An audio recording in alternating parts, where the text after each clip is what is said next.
good people? It's your boy Icarus Gray. And it's your homeboy Wordplay TJ. And this is the No Rhyme or Reason podcast, where we talk about everything. Everything for no reason at all. And we're live. Yeah. What's good, people? It's your boy Icarus Gray. And it's your homeboy Wordplay TJ. And this is the No Rhyme or Reason podcast, where we talk about everything. Everything for no reason at all. We's back. Yeah, and we're going to be out for a little bit.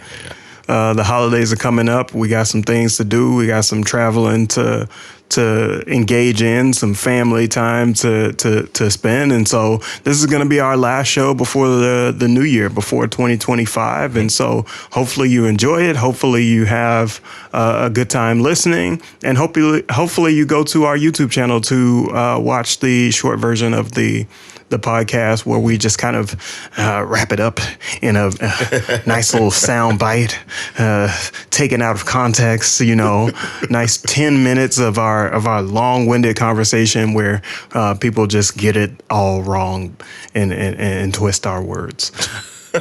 Yeah, that is insane. Little bitter. No, I was kidding. Wow. No, I'm not. I'm just joking. Yeah. So we got we're going to deliver the news today, and this is something that we've done before, but haven't done in a long time. But it gives us an opportunity to kind of state what may be a little bit more juicy, a little bit more controversial, a little bit more on your hot dogs, and we can enjoy ourselves with listening to our takes on the most recent news. So we're going to start with Missionary. Yeah. Wait, what? Snoop Dogg's okay. album. Woo, caught me off guard there, man. Missionary, produced by Dr. Dre off of Death Row, right? So the return of Death Row, Aftermath Entertainment, and Interscope Records. Dr. Dre enlists his production, but also enlists Eminem, 50 Cent, Sting, Method Man, Jelly Roll, Tom Petty, BJ the Chicago Kid, Janae Aiko. Yeah, it's crazy. So there's a lot of people on this album, and I'm really excited because it is Snoop Dogg's 19th studio album. Can you believe that? I mean, given that Snoop has been releasing since we were teenagers and younger. I was a child. Oh, no, for the original release. I'm talking about the run he went on during our teenage years, which is like, beautiful, drop it like our it's high hot. school years. Yeah, like the Snoop years. Which is like, I can believe it off that because he hadn't stopped. I feel like every other year we're getting a Snoop album. Yeah, he's been releasing a lot of stuff behind the scenes, but this is his first like big. We spend a lot of money. Yeah. We're spending a lot of marketing dollars. We got a lot of wind behind this sort of release. So, and this is the first time that him and Dr. Dre have been together in quite some time. I think the last time was when Dre did his album Compton, connected to the Compton movie release that was basically the retelling of the NWA story. It's interesting also because I think, and this isn't a review, but the news is like the quality of Dr. Dre in this era in his life is still immaculate. Mm-hmm. Same with Snoop. And that's so insane to me, but so promising for us allowing our rap acts to age. Yeah. Your amazement sounds the same in every single video. Does? You always lead with the quality of. Let's see if we can change it. Let me see if we can change it. No, I can't. I was literally about to, I thought about it for a second. I was like, and it dropped. Man, my cadence is my cadence, man. But what's great about this project is it is a sequel to Doggy Style in a way. And just kind of continuing on with that that metaphor. And now, so Snoop Dogg's doing, Missionary. It's a weird thing to say, Yeah. but it's exciting to see him out here and doing this. So like, what are you've heard a little bit, I've heard a little bit. What are some impressions about the music itself? He is a way better rapper than I think we've ever really given him credit for. Because I think sometimes because Snoop is so smooth, we kind of just listen to it and kind of fall back, and you're like, yeah, he talking that talk. Yeah, for shizzle. You know what I'm saying? But it's like, as a lyricist, he is way more palpable and way more impactful than a lot of rappers, and his staying power is obvious. Yeah. Because it ain't just from, simple bars and punchline setups or whatever the case may be. He is an actual lyricist, and I think the way his cadence goes and the way he ups his flow every album at this point is just something that is kind of untouched. Yeah. I feel this way about this project. I don't think it's the greatest music that Snoop Dogg has ever made. Actually, His run within sort of the 2000s era, the early 2000s timeline, yeah. is really the best music that I've heard him make. Him and Pharrell could not miss. And I don't want him to do another Pharrell album. And this album shouldn't have been a Pharrell album. It just feels like there's a Dre sound that is a little too predictable.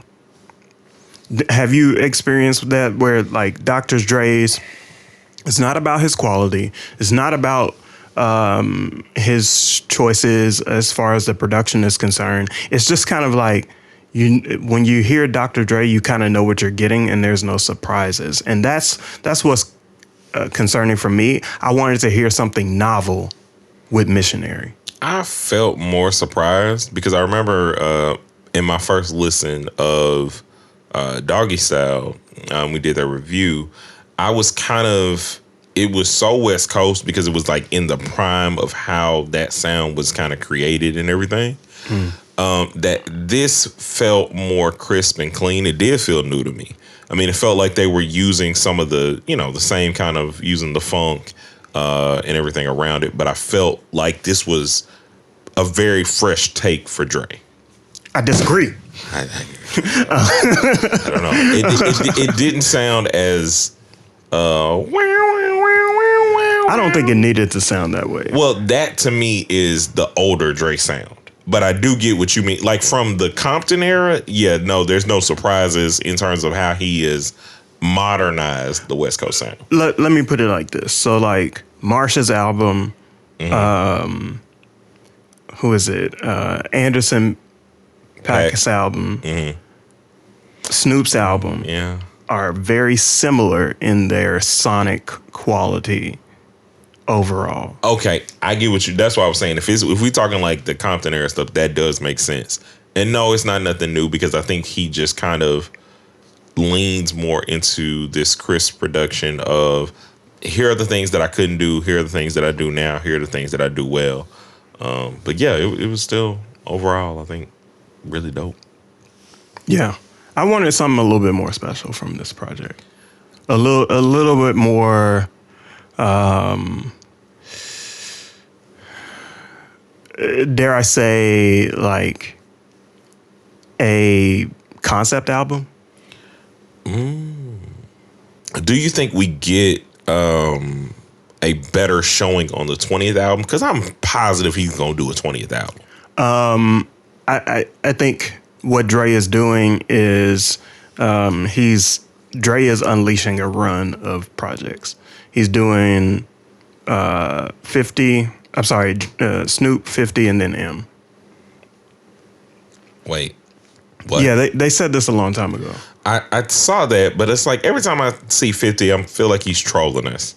Because this is like the first time. He's busy making films and television. Like news-wise, this is the first 50 verse. Like I haven't felt that impressed from 50 verses. I do think the 50 we got on Nas album though was peak. Like, let's get it. Right. And that's the thing. That's the same feeling that I have with Snoop. The best Snoop verse that I heard was on Compton. Mm-hmm. It felt like Dre was pushing Snoop to take it to another place. Yeah. And I didn't feel like Snoop was pushed to take it to another place. He was in his comfort zone here. Yes, I agree. And I think, yeah, I just enjoyed it. But that's like, listening to this made me think that Snoop really does deserve a Super Bowl at some point. Like, yeah. this is the gangster that the world loves. Yeah. Get that man a Super Bowl. Speaking of Super Bowls, right? We've had some recent news about Jay-Z. Mm-hmm. According to the Associated Press, there's some sexual assault allegations made against him as a part of an extortion attempt. This is an expansion of a lawsuit filed with Sean Diddy Combs, where the diddler. You just have to ruin my my news take here. How dare you? Anyway, this is an anonymous lawsuit filed by a Jane Doe. Said that after an award show party in 2000, she was 13, was assaulted by Diddy and also Jay-Z. So what Jay-Z has done, and this is where I want us to kind of dive into. I want us to think about how did Jay-Z handle this, and did he handle it the right way? And so I'm going to read Jay-Z's statement that he put up on his Rock Nation Twitter page. Very strange choice, but whatever. And I'll read the statement, and then we can figure out, what we think about that statement. Did he handle this the best way? Mm-hmm. My lawyer received a blackmail attempt, called a demand letter from a lawyer named, in quotes, lawyer named Tony Busby. What he had calculated was the nature of these allegations, and the public scrutiny would make me want to settle. No, sir. It had the opposite effect. It made me want to expose you for the fraud you are in a very public fashion. So no, I will not give you one red penny.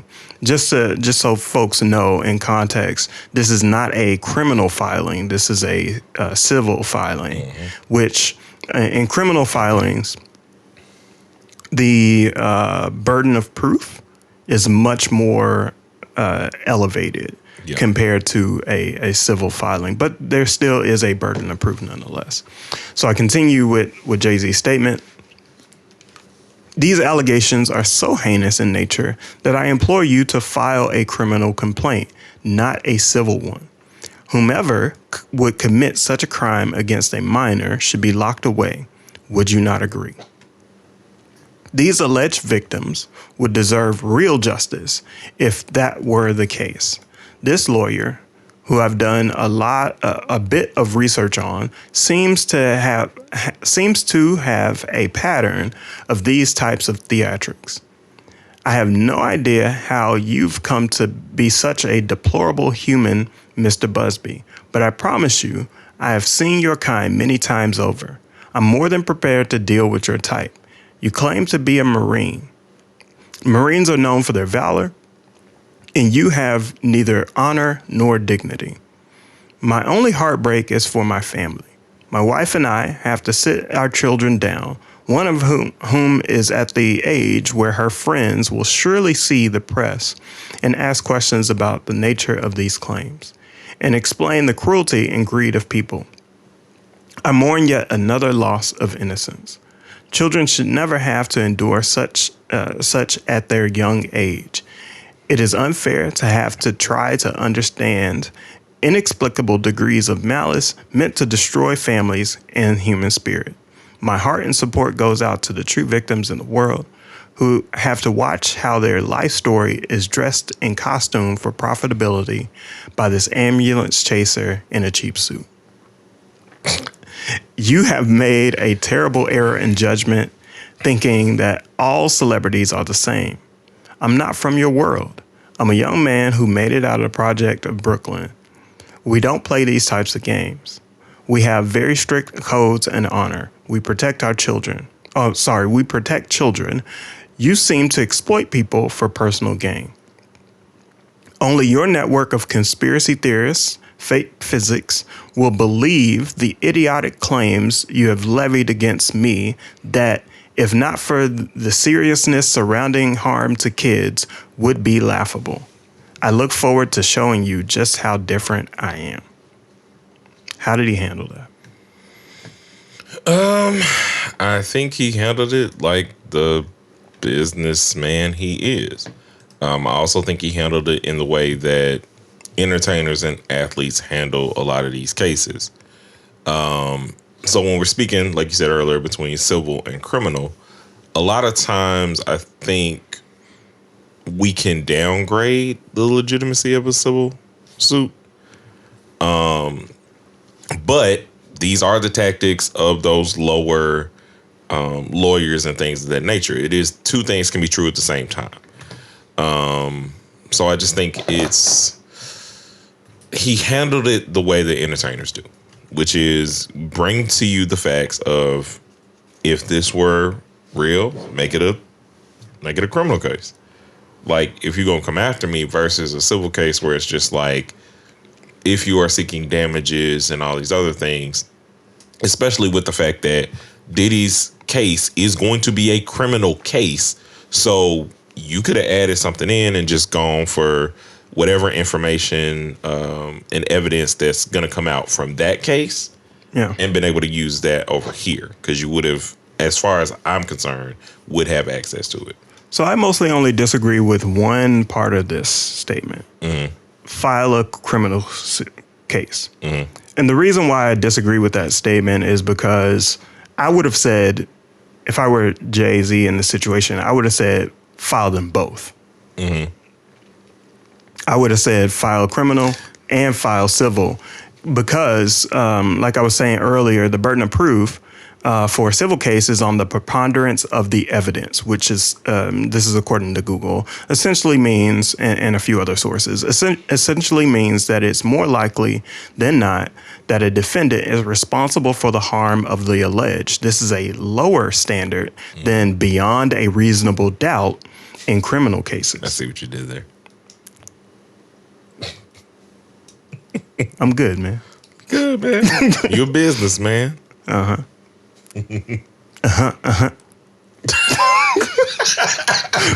Okay, sorry. This is very serious. This is serious. This is serious, yes. But I'm not going to take it with the way. But you're making the same point that I was just making, which is the entertainers, when they do this civil versus criminal thing, and it's like, okay, I mean, I see what you're doing. Well, to me, a case is a case. The difference is, this feels like it was written by him.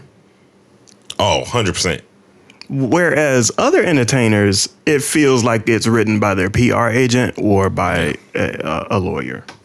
But I think he stepped into that position. That's why I said I think he had to respond like this as a businessman. But he's also talking that Jay-Z talk. I feel like it's the business talk with a lot less legalese. Yes. And he's also, to me, edging to a fact of, I know the legalese. Mm-hmm. I'm very intelligent. I understand all these things. We've gone through this, whether it's with, different drug cases, Fed cases, in regards to when he was in the streets. Yeah, and other lawsuits. His trial, the stabbing of Rivera back in the 90s. Like, he's been there. He's had his ups and downs, and quite frankly, his profile has sort of cooled down since the controversy of him cheating on Beyonce. So, like, I would also be really furious if I were him, because you're making it hot again, and you're likely to harm some of the things that we have going on. So you got it pulled up. I do. So Roger Goodell. I told you I'm good at this. You are. Listen, man. Roger Goodell has already issued a statement about any Super Bowl concerns, and he said, "We're aware of the civil allegations and Jay-Z's really strong response to that. We know the litigation. We know the litigation is happening now. So, from our standpoint, our relationship is not changing with them, including our preparations for the next Super Bowl. I think they're getting incredibly comfortable with not just the Super Bowl, but other events they've advised us on and helped us with. They've been a big help in the social justice area to us on many occasions. They've been great partners." Yes, and Roger Goodell, for those that don't know, is very social justice focused when it comes to the NFL. At least that's my perception of him. Now, yes. Thank you for clearing that since up. Jay-Z, and it's been a long-standing thing that's very interesting, especially about the Super Bowl and this whole conversation, because Roger Goodell and the NFL itself, prior to 2000 or post 9/11, were just not the best in terms of actual justice to people. It was performative. It was so performative. When we found out the whole thing about all the Army people were being paid to be there, or no, they had to pay. Excuse me, mincing my words. That they had to pay to get those appearances. That you weren't patriotic at all. Army people paid to be there for what? So you know how, like, in everything you have the veterans on the field, you have the planes and everything going across. We're supporting our. So it was performative. It was they were basically buying ad space. Yes. Space. And it wasn't like, for years we're thinking, oh, the NFL is being very supportive of our troops and all this other stuff, and it's just like, no, y'all had them paying y'all behind the door. So I think because the federal government wants more recruits. I think Jay-Z has actually ushered in at least the start of real social change and them pushing things kind of forward. And I think also I'm making a connection, not to necessarily Roger Goodell, but an NFL owner. I'm trying to think of who is. What team? I'm trying. That's also what I'm trying to remember. Are you talking about not Bill Belichick, but Robert Kraft? Yes, Robert Kraft. Thank you. I figured you were talking about Robert Kraft, because Robert Kraft has been very supportive in a lot of different ways. We know that he's the one that got McMill out of jail. Right. Has a good relationship with him, and he's done a couple different things to kind of help. And I mean, he's gone through his own scandal situations. But I think overall, the shift of Jay being in this position has really allowed at least us an open window to kind of see the fact that fat meat has to be greasy, or that you have to actually put up or shut up and do the things that you say that you're doing. Say that in a different way. They actually have to be about the social justice that they say that they're about. Okay. And we're going to actually watch you for as much as our attention span as Americans is, which is so very, very small. You just got really depressed right there. I did, because it's like, we're doing good, man. Let's wake it up then.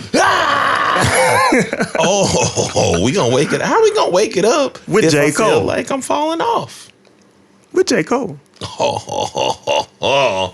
So J. Cole. Yeah. We're gonna speculate here for a few minutes. Because what if J. Cole's The Fall Off happens within the first quarter? Let's say his birthday. I love a good birthday release. I ain't gonna hold y'all. I've been trying to do it for years, and TJ always be like, it's not gonna be done. Yeah, you got to be careful with those. It could be very gimmicky. Yeah. Right? But I would be really excited for it. I do think it's January 20-something. He had it on one of his albums. I think Man, it's hard to kind of nail down. Do I really think he's gonna do it? I think everything is leading up to it. You got the podcast. You got the 10-year anniversary of Forest Hill Drive. The fifth and final Dreamville Festival. What? Yep, it's the last time he's gonna do it. Wow. Yeah. They're selling tickets already. If you've been paying attention to the podcast Inevitable with his manager Eve. I can't remember Eve's last name, so I apologize. That's not good reporting. But but they released the podcast series, and it's like, 2.5 hour episodes of going through J. Cole's entire career, and it just kind of speaks on how Cole essentially was grinding to get to this point of fame, dealt with the fame, but then retracted back to a realistic perspective on life. Yeah. And has now this balance of both success and realism within his everyday living. And so the whole series just kind of breaks down his rise, his ascension, his top marks, and then it's now taking it having this resolution to the fall off. And so because I believe that we're so close to the end of him telling these stories on the podcast, I think he's going to release the album prior to February. I also think there's so much more anticipation now. Yes. And I think that is one of the beautiful things that came out of the beef is all parties involved, at least for, Drake and Cole at this point. Yeah. How are you going to respond musically? And I think this was his most probably contentious time. Like you released the track. I guess we can call it a diss track. Pulled it back and apologized. Went back to the lab. Set in for getting ready to release the Fall Off. My mom's saying that. So I think this will be very telling about where Cole actually sees himself and how he executes that. So I really do hope for a spring release, personally. Yeah. Or first quarter, yeah. So I think he's gonna drop it, and I think people are gonna be pleasantly surprised at the quality of the project. I think people are gonna be very sad that he's, stepping away. But J. Cole deserves his time and his flowers, and he deserves to put energy within his crew. So I'm excited about this. Do you think this is his dropping Reasonable Doubt last? As a speculation. I do personally think that it's going to be one of them albums that it's going to stand up there with how people immediately feel about GNX and so on and so forth. No, I don't. Do you know what you feel his favorite or what you feel your favorite Cole album is? It wavers a little bit. This is interesting. Please divulge. So, as far as 2014 Forest Hill Drive, I think that's his best piece of work. What's the album with Fold Clothes? For Your Eyes Only. For Your Eyes Only. Yeah, between those two projects, I think he did an excellent job. I'm gonna. And then the most recent one. What was the most recent one? My brain just went. The most recent album is not My Delete Later.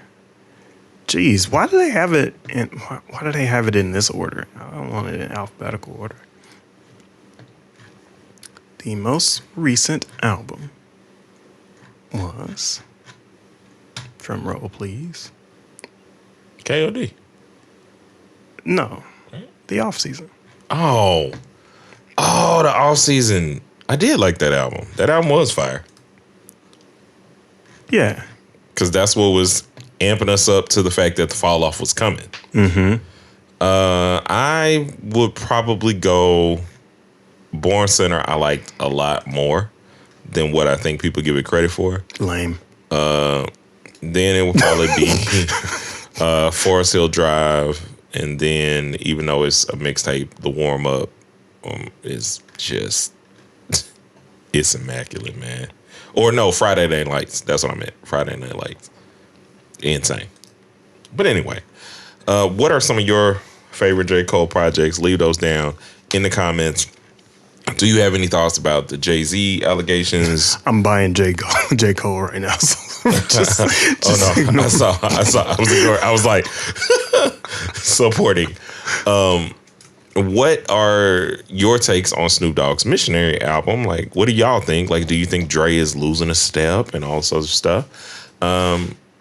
Merry Christmas, Happy New Year's to you guys. Yeah. And go eat some turkey. No, don't eat any more turkey. Switch it up. Like, y'all ate turkey a couple weeks ago.